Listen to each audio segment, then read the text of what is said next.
बिस्मिल्लाहिर्रहमानिर्रहीम। अस्सलाम वालेकुम। आज 11 अक्टूबर है और दिन है मंगल का। आज राना सनौला के बाद मियां जावेद लतीफ़ ने भी हाथ पांव मारना शुरू कर दिए। गिरफ्तारी के खदशात हैं, गिरफ्तारी के खतरात हैं और एक के बाद एक मुस्लिम लीग नून के जो अहम रहनुमा हैं वो अदालतों के धक्के खाते फिर रहे हैं, भागते फिर रहे हैं कि हमें गिरफ्तार ना किया जाए। वैसे आप इनकी गुफ्तगू सुने, आप इनकी बातें सुने, आप इनकी भड़कें सुने, आप इनकी ईदल भपकियाँ सुने तो ऐसे लगता है कि इनसे ज़्यादा दलेर कोई नहीं है, इनसे ज़्यादा बहादुर कोई नहीं है। लेकिन जिस तरह से राना सनौला ने मुस्लिम लीग नून की नाक कटवाई है, नून लीग को रुसवा करवाया है कि जब उनके वारंट गिरफ्तारी जारी हुए तो उसके बाद राना सनौला छुप कर बैठ गए, कहीं निकले नहीं हैं, कोई उनका आता पता नहीं था और कहीं उन्होंने वो निकले नहीं और बहुत ही वो जो है वो पैनिक में थे। और उनके जो टीवी इंटरव्यूज थे उसमें भी राना सनौला आपको वो गरज बरस उनकी गुफ्तगू में नजर नहीं आती थी जो आमतौर पर आपको उनकी धमकियां और गिदड़ भपकियां नजर आती हैं। तो ये टोटल सियासी औकात है लोगों की कि अब ये जमानतों के लिए अदालतों के धक्के खाते फिर रहे हैं कि हमें गिरफ्तार ना कर ले जाए। अब करें जुर्रत, बने शेर, आए बाहर, कहें कि हाँ हमें गिरफ्तार करना है तो करो।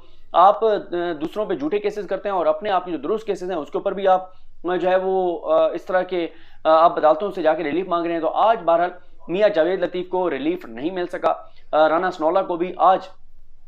रिलीफ नहीं मिल सका और ये बड़ा सेटबैक है दोनों के लिए क्योंकि राना सनौला ने आज जो है वो अदालत से रजू किया। अदालत से रजू करके उन्होंने कहा जी ये वारंट गिरफ्तारी गलत जारी किए गए हैं, लेकिन अब उस पर एंटी करप्शन को नोटिस हुआ है और एंटी करप्शन को 13 तारीख को जो है वो सुना जाएगा। एंटी करप्शन का मौकफ सुने बगैर अदालत ने उनकी गिरफ्तारी के लिए जो अहकामात हैं, जो वारंट गिरफ्तारी जारी किए हैं वो सस्पेंड अदालत ने नहीं किए। तो आज राना सनौला को भी रिलीफ नहीं मिला। और मियां जावेद लतीफ का जो मामला है वो ये है कि आपको पता है कि मियां जावेद लतीफ ने मरीम नवाज साहिबा के कहने पर जिस तरह से प्रेस कॉन्फ्रेंस की और उसमें उन्होंने इमरान खान पर तौहीन मजहब, तौहीन इस्लाम, तौहीन रिसालत, तौहीन सहाबा, तौहीन अहले बैत के इल्जामात लगाए और इंतहाई घटिया, गलीज और नीच हरकत की गई और ये पीटीवी पर दिखाई गई। और इसमें वो जियो वाले जो हैं, जो बड़े बड़े वैसे आपको दावे करते हुए नजर आते हैं आइन के, कानून के, और बड़े वो सेकुलर लिबरल बनते हैं और वो हमेशा जियो ने इस बात की मुखालफत किया जब ये कहा जाता है कि पाकिस्तान को अल्लामा इकबाल ने इस्लामी रियासत के तौर पर बनाने का ख्वाब देखा था और बनाने के लिए कोशिश की थी या बनाने का कहा था।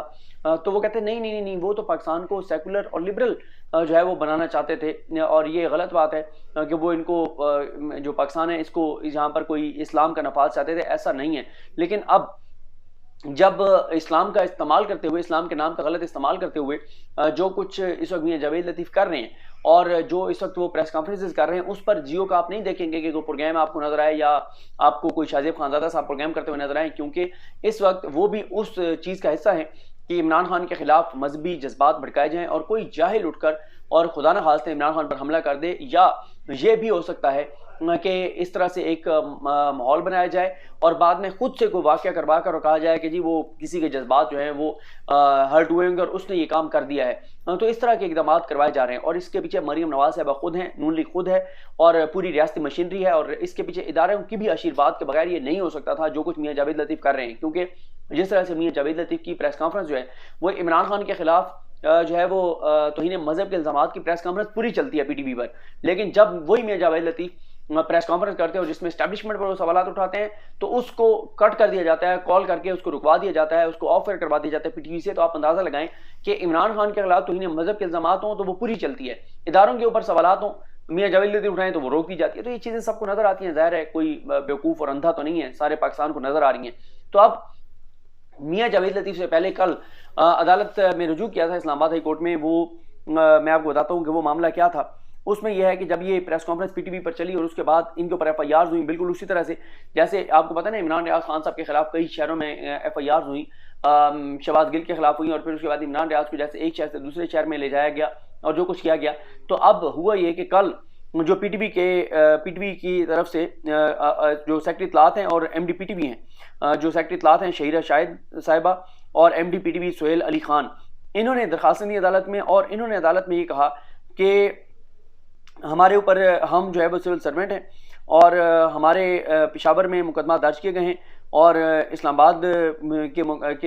के थाने में भी मुकदमा दर्ज करने की दरख्वास्त जो है वो वहाँ पर पड़ी हुई है और हम बड़े मुहब्बत वतन शहरी हैं और हमारा किसी सियासी जमात से कोई ताल्लुक नहीं है, यानी हमारा नून लीग से। मतलब अगर आप अंदाज़ा लगाएं जो कुछ इस वक्त कर रहे हैं सेक्रेटरी, ये जो मोहतरमा है सेक्रेटरी इत्तलात साहिबा और जो कुछ एमडी भी कर रहे हैं, उसके बावजूद उनका दावा है कि हमारा किसी जमात से कोई ताल्लुक नहीं है। माशाल्लाह बड़ी बात है जी, मान लिया हमने कोई आपका ताल्लुक नहीं है नून लीग और शरीफ खानदान से या इनको लाने वालों से। अच्छा, उसके बाद वो कहते हैं कि हमने दौरान मुलाजमत हमेशा दयानतदारी से फ़राइज़ सर अंजाम दिए हैं। और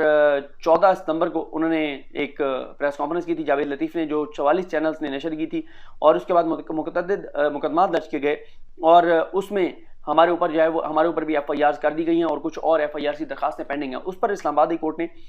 जो पुलिस है उसको एडिशनल सेक्रेटरी इत्तलात और दीगर जो लोग हैं इनके खिलाफ कार्रवाई से रोक दिया है और साथ ही अटॉर्नी जनरल को नोटिस जारी किया है और 13 अक्टूबर को उनको अदालती मामलत के लिए तलब किया है जो अटॉर्नी जनरल उनको, और सारी तफसीलात जो हैं वो तलब कर ली हैं। अब जब मियां जावेद लतीफ़ ने देखा कि इनको रिलीफ मिल गया है तो मैं भी अदालत चला जाऊँ, तो मियां जावेद लतीफ़ भी चले गए और उन्होंने ये कहा कि जो उनके खिलाफ भी FIRs जो हैं वो दर्ज हैं। और इससे पहले इस्लामाबाद हाई कोर्ट ने सहाफ़ियों और सरकारी अफसरान के खिलाफ FIRs पर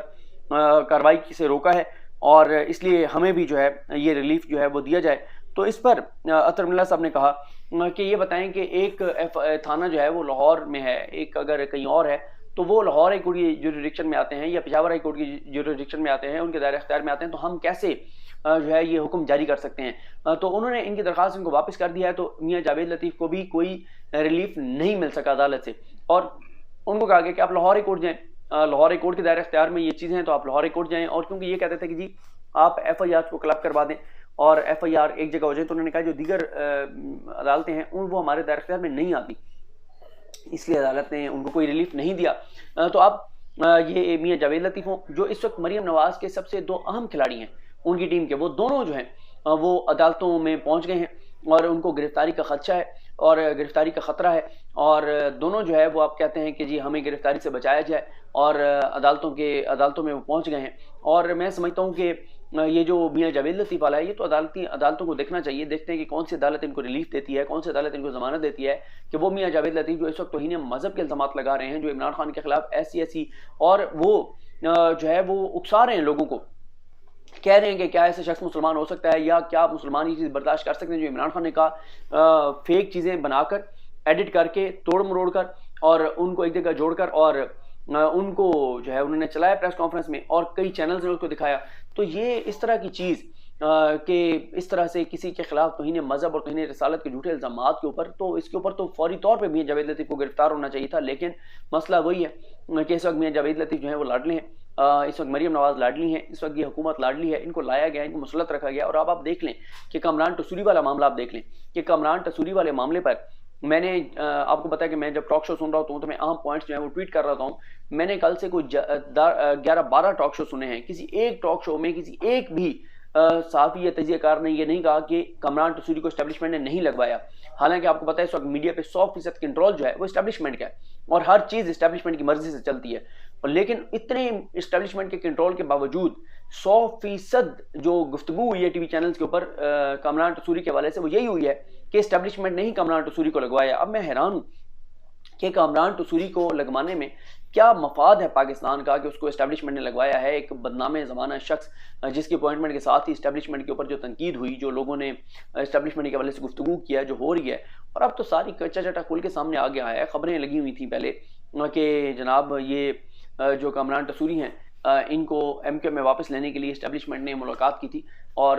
MQM के लोगों से, और उनको हुक्म दिया था, क्योंकि आपको पता है MQM की तो अपनी कोई औकात नहीं है, कोई हैसियत नहीं है, उनको एस्टैब्लिशमेंट ने हुक्म दिया था कि कमरान टसूरी को वापस लो और डिप्टी कन्वीनर बनाओ। और फिर एस्टैब्लिशमेंट ने ही कमरान टसूरी को गवर्नर सिंध लगवाया है। तो पूरे कराची के लिए जो सूरत हाल है, लोगों के लिए करोड़ों का सूबा और रियासत का आम ओहदा, और वो कौन बैठा है? कमरान टसूरी बैठा हुआ है। तो मैं समझता हूँ कि, और इस पर मज़हर अब्बास साहब ने तो कैटेगोरिकल कहा, उन्होंने कहा कि सबसे ज़्यादा कमरान टसूरी की अपॉइंटमेंट से अगर धचका लगा है तो वो एस्टैब्लिशमेंट के इस बयानी को लगा है कि हमारा सियासत से कोई तल्लुक नहीं है। और उन्होंने कहा कि इस अपॉइंटमेंट के बाद एस्टैब्लिशमेंट ये नहीं कह सकती कि हम न्यूट्रल हैं, हम गैर जानिबदार हैं। ज़ाहिर है हर चीज़ ये हुकूमत आई एस्टैब्लिशमेंट की मर्जी से है, लाए उनको ये हैं, चलाओ इनको एस्टैब्लिशमेंट है। ये एस्टैब्लिशमेंट जिस दिन न्यूट्रल हुई चंद घंटों में हुकूमत गिर जाएगी।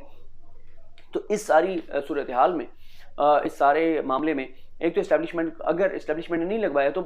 करें ना, चैनलों को नोटिस करें, जिन चैनलों ने ये रिपोर्ट किया करें ना, उन अखबारों को नोटिस करें, उस अखबार को नोटिस करें जिस अखबार ने खबर लगाई है कि एस्टैब्लिशमेंट की आम शख्सियत ने MQM वालों को अपने पास बुलाकर और ये हुक्म दिया है कि इंसान के बच्चे बनो और कमरान टसूरी को वापस लो, वरना तुम्हारी ऐसी की तैसी तुम्हारी औकात याद दिला देंगे। तो उसके बाद उन्होंने कहा कि हम खादिम, हम नौकर, हमारी औकात है आपके सामने, हम आपके गुलाम हैं, हम आपके जो आप कहें हम तो आपके बगैर कुछ भी नहीं है। तो जो आपका हुक्म, उसके बाद उनको बहाल किया और साथ ही वो गवर्नर बन गए। तो ये सारे जो मामलात हैं मुल्क के अंदर जो चीज़ें हो रही हैं, इससे नुकसान मुल्क का हो रहा है, मुल्क के इदारों का हो रहा है और इस्टेब्लिशमेंट का हो रहा है। और ये जो इस वक्त शरीफ खानदान है, मुस्लिम लीग नून है, पीपल्स पार्टी, उनको तो फ़ायदा हो रहा है, वो तो अपने केसेस ख़त्म कर रहे हैं, सारे मामलात कर रहे हैं। तो बहरहाल ये कुछ चीज़ें थी। आज बहरहाल ख़बर यही है कि आज इनको रिलीफ नहीं मिल सका और राना सनौला और ये मियां जावेद लतीफ़ को गिरफ्तारी का खौफ, अदालतों में दोनों पहुंच गए हैं और रिलीफ नहीं मिल सका। और अगर रिलीफ नहीं मिलता तो ये किसी वक्त भी गिरफ्तार हो सकते हैं। लेकिन राना सनौला तो आप देखेंगे कि इस्लामाबाद से नहीं निकलेंगे, क्योंकि इन्हें पता है कि अगर यहाँ से निकले तो किसी वक्त भी इनकी गिरफ्तारी हो सकती है। बाकी इशूज़ पर बात करेंगे। मुझे अपनी दुआ में याद रखें। लकीम मोहम्मद फ़ाहमी नसरो। अल्लाह हाफ़िज़।